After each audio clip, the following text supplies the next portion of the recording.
যুক্তরাজ্যে যারা universal credit নেন তাদের জন্য নতুন একটি নিয়ম কার্যকর করা হয়েছে এবং এই নিয়মটি 13ই মে সোমবার থেকে কার্যকর হয়েছে।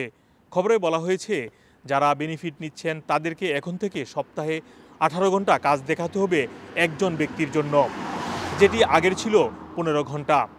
এবং যুক্তরাজ্য সরকারের পক্ষ থেকে বলা হয়েছে এর মাধ্যমে যারা বেনিফিট নেন তারা স্বাবলম্বী হবেন এবং স্বাধীনভাবে চলাফেরা করতে পারবেন।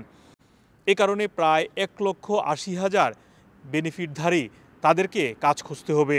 এর জন্য সরকারের পক্ষ থেকে একটি আর্নিং থ্রেশহোল্ড নির্ধারণ করে দেওয়া হয়েছে।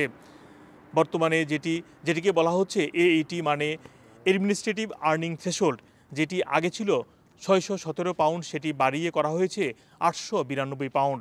মানে হচ্ছে যে কোনো একজন ব্যক্তি যদি 892 পাউন্ডের কম ইনকাম করেন মাসে, তবে তাকে কাজ খুঁজতে হবে।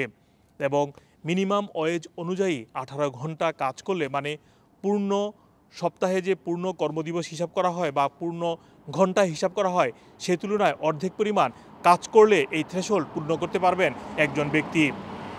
যুক্তরাজ্য সরকারের পক্ষ থেকে বলা হয়েছে এর মাধ্যমে যারা রয়েছেন তারা স্বাধীনভাবে চলাচল করতে পারবেন এবং স্বাবলম্বী হবেন।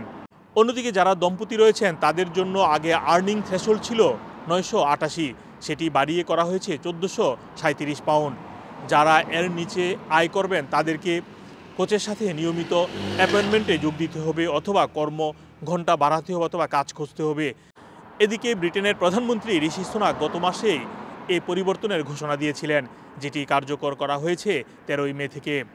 এছাড়াও সরকারের পক্ষ থেকে বলা হয়েছে যারা বেনিফিট বন্ধ করে দিতে চায় তাদেরকে সরকারের পক্ষ থেকে সহায়তা করা হবে।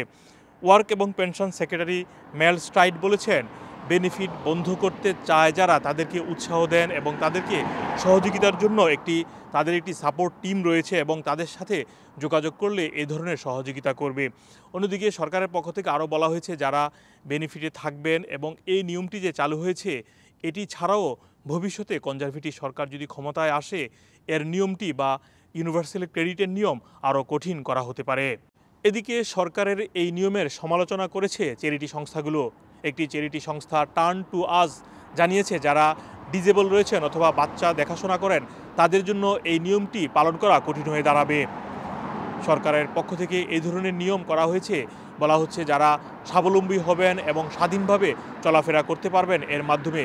তবে এই কাজটি এখন থেকে কার্যকর হবে এবং এর কোনো ব্যত্যয় ঘটলে তাদের কেউ যদি এই নিয়মটি না মানেন অথবা নিয়মিত কোচের সাথে দেখা না করেন অথবা তাদের কর্মঘণ্টা না বাড়ান, তাদের ক্ষেত্রে বেনিফিট বন্ধ এবং কমিয়ে দেওয়া হতে পারে।